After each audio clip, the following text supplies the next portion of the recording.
Ben bazı yerleri anlıyorum da bazı yerleri anlamıyorum. Ramazan sevinci.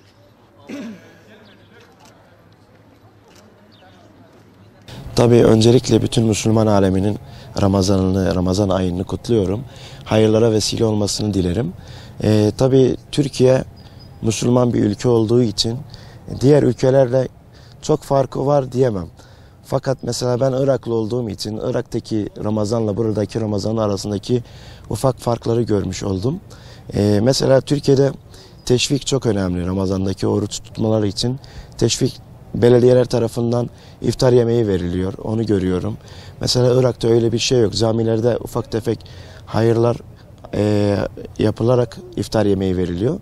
Ama burada belediye her akşam 30 gün olsun yemek veriyor. İftar yemeği veriyor. Onun yanında camilerin yapmış olduğu güzel ezan sesleri. Mesela farklı ülkelerde ezan seslerine çok böyle güzel sesli müezzinlerin sesiyle değil ezanlar. Türkiye'de çok seçilmiş seslerle ezanlar veriliyor ve camilerin yapısı olsun, insanların oraya gitmek için göstermiş oldukları özen farklı. Tabii bu Ramazan ayında teravih namazları kılınmakta her gün akşamları.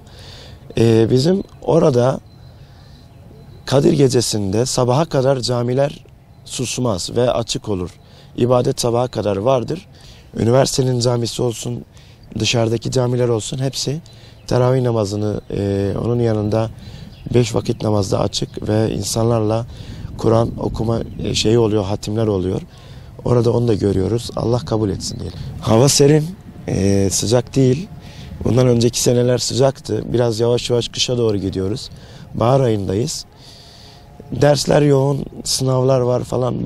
Biraz sıkıntılı oluyor ama Allah sabır veriyor. Orta Doğu'daki ülkelere göre Mısır'dır, Irak'tır, Suriye'dir, İran'dır. Bunların oruçlarının ağırlığı farklıdır. Oradaki şiddetlidir, daha şiddetlidir. Burada daha biraz geniş görüyorum. Gaziantep daha biraz tutumlu. O yüzden bölgeden bölgeye de fark ediyor oruç tutmanın şeyleri de. Tabii farklılıklar var. Gençlerin bu konuda bilinçlenmesi lazım. Oruç tutarken nelere dikkat edilmesi lazım, onları da bilmesi lazım. Tabii oruç saygı görüyor, Ramazan saygı görüyor burada. İnsanlar saygı duyuyor ve Ramazan'ın eski kültürünü yaşatıyor Türkiye. Davul sesi var sahur zamanında. Yine top sesi var iftar zamanında. Bu bizi yine eski günlere götürüyor. Dedelerimizin bize anlatmış olduğu Ramazanların aynısını yaşatıyor. Genelde ben burada 4 tane Ramazan geçirmiştim ve genelde burada yani Türkiye bir Müslüman ülkesi olduğu için benim için çok güzel bir şey yani. Çünkü ülkemde Müslüman sayısı azdı ve önce oradayken yani ben oruç tutarken etrafındaki herkes yemek yiyordu. Bu yüzden bana sıkıntı geliyordu. Ama burada genelde Müslüman olduğu için yani beraberlik hissediyorum burada yani. Bir de yani burada ezan okunuyor ya yani o ezanın sesini duyunca yani kalbimde bir huzur hissi geliyor yani. Aslında bizim ülkemdeyken biz de camide beraber iftar yapıyorduk. O yüzden ben burada iftar yapınca o da benim ülkemi hatırlatıyor. Bana ülkemi hatırlatıyor yani. Türkiye bir Müslüman ülkesi olduğu için yani buradaki Ramazan duygusu o hissi daha ağır. Yani çünkü benim Tayvan bir Müslüman ülkesi olmadığı için yani o kadar şey değil yani. Yani camide çıktıktan sonra başka bir dünya. O yüzden buradaki genelde yani bana göre buradaki Ramazan ülkemdeki Ramazan daha güzel yani. Oruç tutulmaz sadece aç kalmak değildi. Aynı zamanda da bizim fakir kardeşlerimizin durumu daha iyi anlayabilmemizi sağlıyor. O yüzden bence yani inşallah biz hepimiz bu Ramazan ayında daha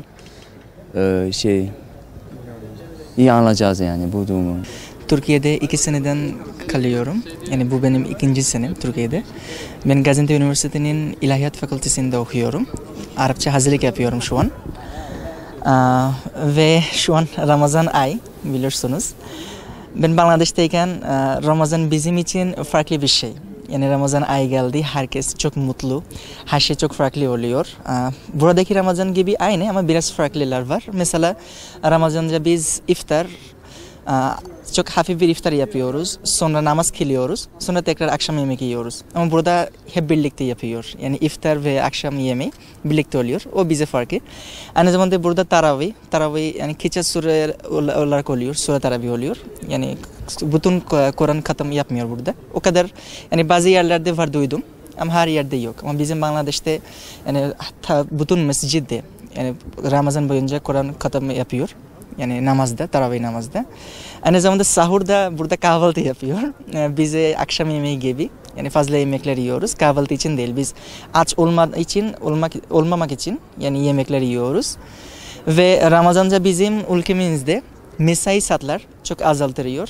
Yani devlet tarafından saat 3.30'da bitiyor. Normalde 5'te bitiyor her ülkede aynı sistemde. Ama Ramazan'da farklı özel olarak 3.30'da bitiyor. Ve okullar genelde tatil oluyor. Sınavlar kalırsa o zaman Ramazan'ın ilk hafta belki okullar sürecek. Ondan sonra hep tatil oluyor. Yani herkesin Ramazan oruç tutmaya zor olmasın diye. Türkiye'de Ramazan'ın güzellikler var. Mesela ben gördüm burada. Ramazan iftardan önce belediye tarafından iftar sofrası açıyor. Aynı zamanda her Ramazan her gün öğlen namazdan sonra herkes birlikte oturup bir yere oturup Kur'an katımı yapıyor, Kur'anlar okuyor, herkes dinliyor, böyle gibi. Aynı zamanda taravih namazda çok güzel sesle namaz okutuyor hocalar. Ve insanlar çok yani Ramazan'da insanları evde davet ediyor, arkadaşlara, akrabalara. Herkes davet ediyor böyle gibi ve bütün yerler özellikle Ramazan'da Türkiye'de bütün mağazalar, bütün marketler fırsat veriyor, indirim veriyor Ramazan için. Bu çok hoşuma geldi benim. Yani bu Ramazan'da bize bir örnek öğretiyor. Mesela biz aç kalırken, bu Ramazan'da gün boyunca biz aç kalıyoruz. O zaman da biz anlayabiliyoruz. Filistin'de, Arakan'da savaşlar var, böyle şeyler var. Onlar da günde belki bir defa yemek yiyor ya da yemeyebiliyor. Onların ne kadar zor oluyor insan hayatın. Bu zor hayat biz şu an anlayabiliyoruz. Ama bu Ramazan'ı oruç tutarken onlar belki anlıyor şu anki Arakanlılar yani orada savaş olduğu zaman onlar nasıl yaşadı, Filistin'de insanlar nasıl yaşadı. Bunlar biz Ramazan'ı oruç tutarken anlayabiliyoruz. 2 sene oldu buraya geldim, Antep'te geldim yani Türkiye'ye geldim. 2 sene şimdi Ramazan ayında ve bunun İlahiyat Fakültesi'nde okuyorum, hazırlık sınıftayım.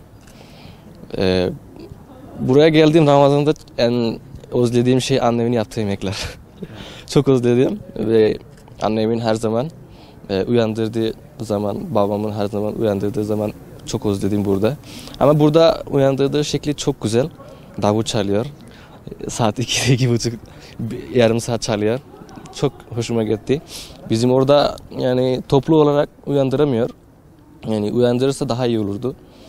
Burada da iyi, çok güzel. Benim arkadaşım söylediği gibi yemekler de çok farklı bir de. Taravih namaz biraz farklı. Bizim oralarda Hatime Taravih oluyor. Ben her yerde nereye gidersem oraya Hatime Taravih var. Burada ben çok bulamadım. Bulursam da oraya giderdim ama bulamadım. Ama burada iftar zamanlarda herkes çağırıyor arkadaşlar ya da misafirlik yapıyor. Çok güzel oluyor bu. Mukabele camilerde herkes toplu okuyor.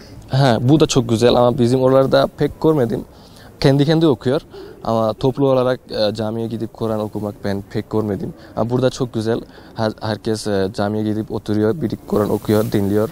Çok güzel oluyor. أصبح لي 4 سنوات أنا في غازي عنتاب فأعطاني منحة يتبة فأصبح لي 4 سنوات أنا في جامعة غازي عنتاب فهذه السنة هذه الرابع سنة دراسية لي في تركيا فإني فخور بإتياني إلى جامعة غازي عنتاب وفي تركيا رمضان جميلة ولكن عندنا أجمل يعني تعودنا على العيش هنا مع الأتراك فإني حقيقة فخور بإتياني إلى هنا وهذه رابع سنة فالعبادات يتغير كتغير الصيف والشتاء وغير ذلك يعني والدراسة أيضا هنا يتغير، ليس دراستهم كدراستنا، فأحسه أنه أجمل، والسيستم متغير يعني أحسن من سيستمنا بكثير من الحالات، وسيستمنا أيضا يوجد فيه حالات متغيرة أيضا. فالحمد لله على تغيير الأحوال وتغيير آيات الله سبحانه وتعالى.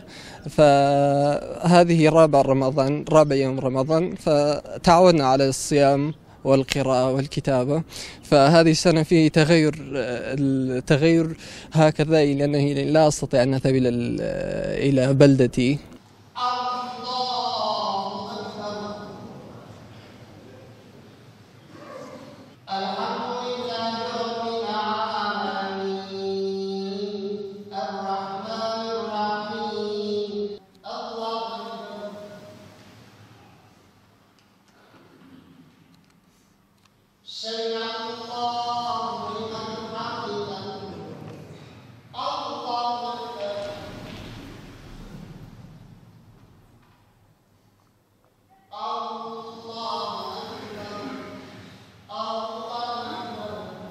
بسم الله الرحمن الرحيم.